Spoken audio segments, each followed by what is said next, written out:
Welcome back learners. तो चलिए start करते हैं हम लोग पॉलिनोमियल्स के लेक्चर 3 में relationship between zeros and coefficients of a quadratic polynomial. तो आपको ये पता है कि अगर क्वाड्रेटिक पॉलिनोमियल है ax square plus B X plus C, इसकी डिग्री 2 है तो इसके कितने जीरोज हो सकते हैं? Maximum 2 zeros. तो हम एक जीरोज को मान लेते हैं अल्फा और दूसरे जीरो को मान लेते हैं बीटा। क्लियर? तो अगर इसका एक जीरो अल्फा एक जीरो बीटा है, इसका मतलब इसके फैक्टर्स क्या क्या हो जाएंगे? एक्स माइनस अल्फा और एक्स माइनस बीटा। ये आपने सुना ही था क्लास 9th में ऐसा कि अगर x square plus 5x plus 6 के दो जीरो हम पता करें तो क्या मिलता था हमको? -2 -3। तो उस वजह से हम लोग कह देते थे इसके दो फैक्टर्स होंगे, एक होगा x प्लस 2 और एक कितना होगा? x plus 3।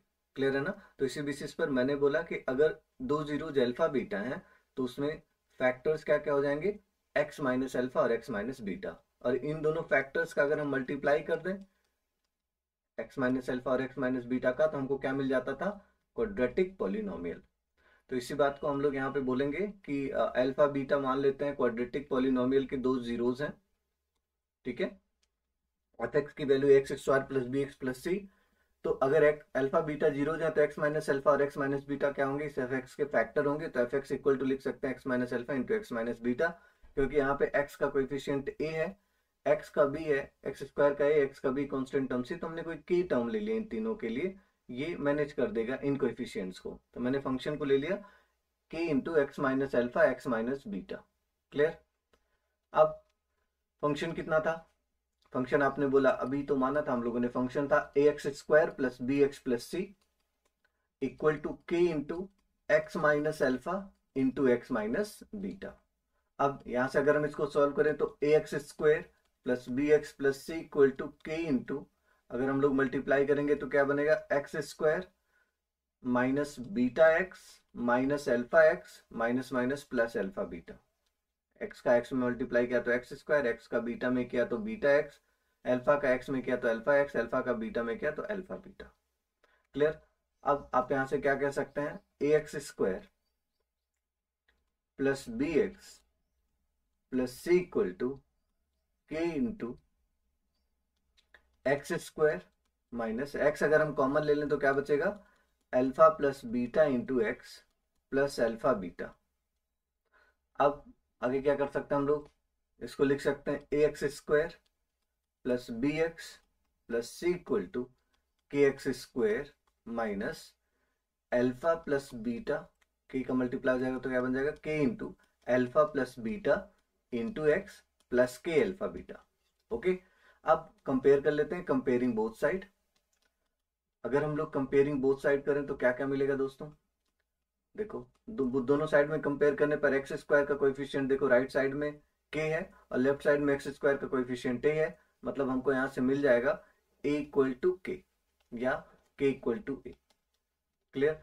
के का वैल्यू जहां भी आएगा हम लोग वहां पे ए पुट कर देंगे। अब देखो, अब अगली अगर हम बात देखें तो क्या हो सकता है? आगे हम ये कह सकते हैं कि अगर हम लोग x के कोएफिशिएंट का कंपैरिजन करें तो यहाँ पे x का कोएफिशिएंट है minus k into alpha plus beta और इधर x का कोएफिशिएंट है b। तो हम ये कह सकते हैं minus k into alpha plus beta equal to minus b, sorry equal to plus b. देखो x का कोएफिशिएंट क्या है? Plus b. तो यहाँ से alpha plus beta equal to हो जाएगा b अपॉन माइनस के, या alpha plus beta equal to आप लिख सकते हो alpha plus beta equal to k का वैल्यू पुट कर देते हैं यहाँ से a, तो हो जाएगा minus B upon A. Alpha plus beta का क्या मतलब है? Sum of zeros. Sum of zeros को हम लोग अल्फा प्लस बीटा बोलते हैं अगर दो जीरोज अल्फा और बीटा है, और ये हो जाएगा माइनस बी अपॉन ए। बी का मतलब कोएफिशिएंट ऑफ एक्स और ए का मतलब क्या है? Coefficient of X square in the general quadratic polynomial. ठीक है? तो पहली बात हम लोगों को ये याद रखनी है कि sum of zeros of quadratic polynomial alpha plus beta equal to होता है माइनस बी बाई ए। अब ऐसे फिर अगर हम लोग लास्ट टर्म कांस्टेंट का कंपैरिजन करें तो लास्ट टर्म में देखो के अल्फा बीटा है और इधर लास्ट टर्म में सी है, तो के अल्फा बीटा का वैल्यू सी हुआ, तो यहाँ से अल्फा बीटा का वैल्यू हो जाएगा C upon K. Alpha beta का मतलब क्या होता है? Product of zeros. तो प्रोडक्ट ऑफ जीरोज मिल जाएगा क्या? Product of zeros equal to मिल जाएगा सी अपॉन के का मतलब ये हो जाएगा, तो प्रोडक्ट ऑफ जीरोज जिसको हम लोग अल्फा बीटा बोल रहे हैं, this will be C upon A, C मतलब कांस्टेंट टर्म, ए मतलब coefficient of X square. Clear? तो यहाँ से क्या क्या याद रखना है, ये बात ध्यान रखें। तो ये तो दो चीजें मैंने बॉक्स में बना रखी, ये याद रखना है। और एक ये जो स्टार्ट में हम लोगों ने बनाया कि अगर आपको कोई भी क्वाड्रेटिक पॉलिनोमियल पूछ रहा हो तो आप क्वाड्रेटिक पॉलिनोमियल को बताएंगे के into X square minus alpha plus beta into X plus alpha beta. भाई अल्फा प्लस बीटा का मतलब अभी हमने क्या कहा, सम ऑफ जीरोज, और अल्फा बीटा का मतलब प्रोडक्ट ऑफ जीरोज। तो क्या क्या आपको याद करना है इस वाले बात से। मैं उम्मीद करता हूँ आपको अच्छे से समझ आ गया होगा प्रूफ कि कैसे हम लोग सम ऑफ जीरोज पता करते हैं क्वाड्रेटिक पॉलिनोमियल का, कैसे प्रोडक्ट ऑफ जीरोज पता करते हैं, और न्यू क्वाड्रेटिक पॉलिनोमियल क्या बोलते हैं। क्लियर? इस बात को मैं इधर से लिख देता हूँ, तीन बातें आपको मेमोराइज करनी है। क्या क्या? एक तो न्यू क्वाड्रेटिक पॉलिनोमियल, एक सम ऑफ जीरोज, एक प्रोडक्ट ऑफ जीरोज। तो सम ऑफ जीरोज को हम एस से रिप्रेजेंट करेंगे। तो सम ऑफ जीरोज मतलब अल्फा प्लस बीटा होता है minus B by a. Product of zeros मतलब अल्फा बीटा इक्वल टू क्या होता है, सी बाई ए। और अगर मैं आपसे पूछूं कि न्यू क्वाड्रेटिक पॉलिनोमियल बनाओ, अगर आपको जीरोज दे दिया है या जीरोज का सम और प्रोडक्ट दे दिया है, तो आप बोलेंगे new quadratic polynomial will be, new quadratic polynomial will be के into X square minus alpha plus beta into X था दोस्तों। तो alpha plus beta into X का क्या मतलब हो जाएगा, sum of zeros into X, और प्लस अल्फा बीटा का मतलब प्रोडक्ट ऑफ जीरोज। तो new quadratic polynomial will be X square minus sum of zeros into X plus product of zeros हो जाएगा। और ये तीनों बातें आपको मेमोराइज करनी है। ओके, चलिए क्वेश्चन कर लेते हैं कुछ। ये क्वेश्चन देखिए क्या कह रहा है, find the zeros of quadratic polynomial and verify the relationship between the zeros and the coefficient px equal to x square minus 2x minus 8। Okay, तो आपको इसके जीरोज भी पता करना है और वेरीफाई भी करना। आपके बोर्ड्स में, सीबीएसई बोर्ड्स के क्लास 10th में ऐसे क्वेश्चंस आते हैं, तो आप अच्छे से समझना। आंसर राइटिंग लिखना भी सीखना होगा आप लोगों को। क्लास 9th में आपने फैक्टराइजेशन तो सीख ही लिया है। तो सोल्यूशन में हम लिखेंगे x square minus 2x minus 8। पहले इसको फैक्टराइज कर लेते हैं। तो क्या लिखेंगे हम लोग, मल्टीप्लाई करने पर 8 और माइनस करने पर 2। तो X square minus 4 minus 2 into X minus 8। देखो 4 से 2 माइनस करोगे तो 2 मिलेगा, 4 का 2 में मल्टीप्लाई करोगे तो 8 मिल जाएगा।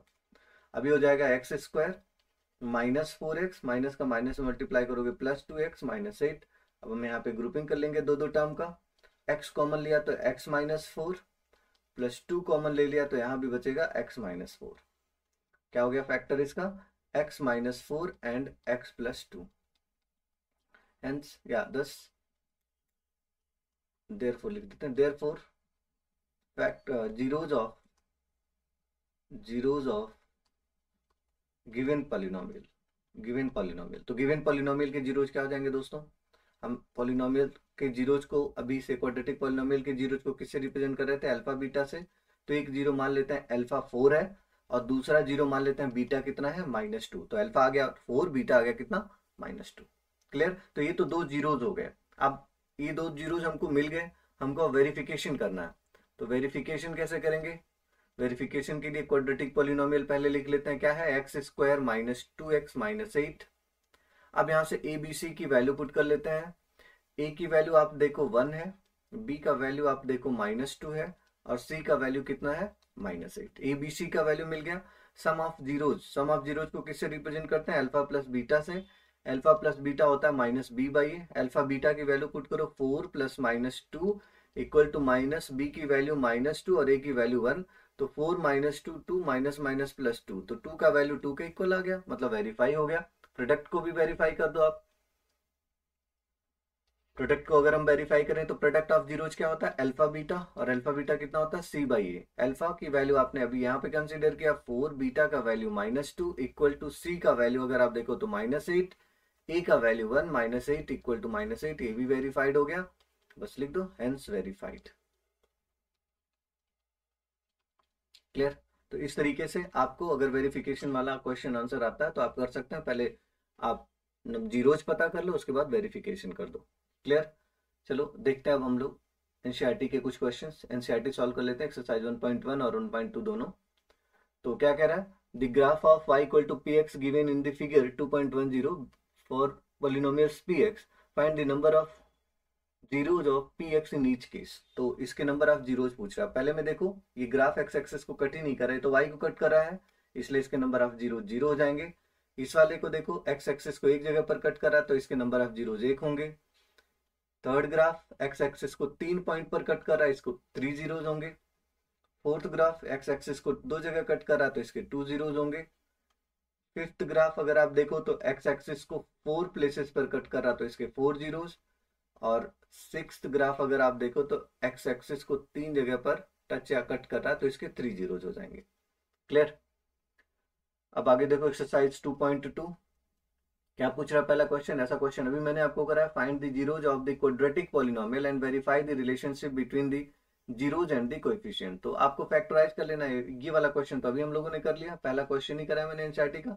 X square minus 2x minus 8 का मैंने क्या ले लिया था, जीरोज अल्फा बीटा आया था -4 और +2 ऐसे आया था। तो इसको तो आप लोगों ने कर लिया, सेम प्रोसेस पर सेकंड भी कर लोगे, थर्ड भी हो जाएगा आपसे, फोर्थ भी हो जाएगा। फिफ्थ देख लो, फिफ्थ क्या कह रहा है, टी स्क्वायर माइनस 15।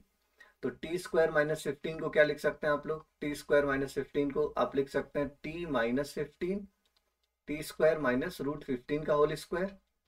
तो a square minus b square का formula t minus root 15 into t plus root 15, यही होगा। अब आप क्या बोलेंगे यहाँ पे दोस्तों कि t माइनस रूट 15 और t प्लस रूट 15 अगर आ गया तो इसके दो जीरोज मिले, एक जीरो लिखना जैसे मैंने बताया था अभी थोड़ी देर पहले वैसे लिखना आपको। एक जीरो हो जाएगा रूट 15 और दूसरा जीरो कितना हो जाएगा minus root 15। Sum of zeros क्या होता है अल्फा प्लस बीटा, तो alpha plus beta equal to minus B by A. आप यहाँ से इस वाले पॉलिनोमियल से ए बी सी तो पता कर सकते हैं, ए का वैल्यू 1 है, बी मतलब टी स्क्वायर तो है, टी नहीं है, तो बी का वैल्यू 0 और सी का वैल्यू कितना होगा -15। तो alpha plus beta minus B by मतलब 0 बाई, यहाँ पे अगली लाइन में लिख देते हैं 0 अपॉन ए का वैल्यू कितना है 1 और अल्फा, अल्फा आपके पास रूट 15, बीटा है माइनस रूट 15 मतलब 0 इक्वल टू 0 आ गया, है ना। सम तो वेरीफाई हो गया। प्रोडक्ट देखो अल्फा बीटा इक्वल टू क्या होता है C by A. This implies that alpha की वैल्यू रूट 15, बीटा की value minus root 15 equal to C का वैल्यू -15 अपॉन ए का value 1। This implies that -15 equal to -15। तो ये भी वेरीफाइड हो गया, हेंस वेरीफाइड। तो मैं उम्मीद करता हूँ कि क्वेश्चन सारे हो जाएंगे आपसे, काफी आसान क्वेश्चन है। अल्फा बीटा याद होना चाहिए। फैक्टराइजेशन तो आप क्लास 8 में कर ही चुके हैं, 9th में कर चुके हैं। क्वेश्चन नंबर 2 देखो, find a quadratic polynomial each with the given numbers as sum and product of its zeros respectively. तो यहाँ पे देखो एनसीईआरटी के क्वेश्चन नंबर 2 में आपको सम ऑफ जीरोज दे दिया है और प्रोडक्ट ऑफ जीरोज दे दिया है। तो सम ऑफ जीरोज को हम ऐसे रिप्रेजेंट करेंगे, अगर फर्स्ट क्वेश्चन की बात करें तो सम ऑफ जीरोज 1/4 है, प्रोडक्ट ऑफ जीरोज अगर देखोगे तो -1 है। तो अब अगर मैं आपसे पूछूं कि आपको बताना क्वाड्रेटिक पॉलिनोमियल क्या होगा, find quadratic polynomial, then you will say quadratic polynomial अभी हम लोगों ने सीखा था, क्वाड्रेटिक पॉलिनोमियल विल बी के इंटू के, लिखो या ना लिखो डायरेक्ट भी लिख सकते हो, x square minus sum of zeros into X plus product of zeros. So it will be X square minus sum of zeros मतलब 1/4 into X plus product of zeros मतलब कितना है -1, तो प्लस माइनस -1 हो जाएगा इधर। अच्छा आप याद रखना क्वाड्रेटिक पॉलिनोमियल के हर एक टर्म में सेम नंबर से मल्टीप्लाई करने पर जीरो चेंज नहीं होते। मेरे कहने का मतलब मान लीजिए कल को आपने कोई क्वाड्रेटिक पॉलिनोमियल लिया x square plus 5x plus 6, इसके दो जीरो है -2 -3, तो अगर इसके हर एक टर्म में मैं 3 से मल्टीप्लाई कर दूं 3x square plus 15x plus 18, तब भी इसके जीरो चेंज नहीं होंगे, अब भी इसके जीरो कितने रहेंगे -2 -3। तो क्वाड्रेटिक पॉलिनोमियल के जीरो सेम रहते हैं, किसी भी नंबर का मल्टीप्लाई कर दो हर एक टर्म में। तो अगर इस तरीके से आपको क्वाड्रेटिक पॉलिनोमियल मिला, आप चाहते हैं डिनोमिनेटर में कुछ ना रहे, फ्रैक्शनल पार्ट में ना रहे, तो आप डिनोमिनेटर से मल्टीप्लाई कर दें। तो 4 से हम सब में मल्टीप्लाई कर देंगे, क्या बनेगा 4x स्क्वायर। 1/4 में अगर हम 4 से मल्टीप्लाई करेंगे तो x बचेगा और 1 में 4 से करेंगे तो 4 बचेगा। तो इस वजह से फर्स्ट का आंसर आपको मिल जाएगा 4x square minus x minus 4। Second भी डिस्कस कर लेते हैं। सेकेंड में क्या है, आपको सम ऑफ जीरोज दिया है और प्रोडक्ट ऑफ जीरोज दिया। सम ऑफ जीरोज कितना पता है आपको √2 और प्रोडक्ट ऑफ जीरोज कितना पता है 1/3। आपसे पूछा क्वाड्रेटिक पॉलिनोमियल क्या होगा, तो आपको पता है X square minus sum of zeros into X plus product of zeros. तो X square minus sum of zeros कितना √2 into X plus product of zeros 1/3। Denominator में 3 है, you can multiply by 3। It will become 3x² minus 3√2x plus 1 and this is your answer. तो इस तरीके से आप इन सभी क्वेश्चंस का प्रैक्टिस कर सकते हैं। Okay, thank you.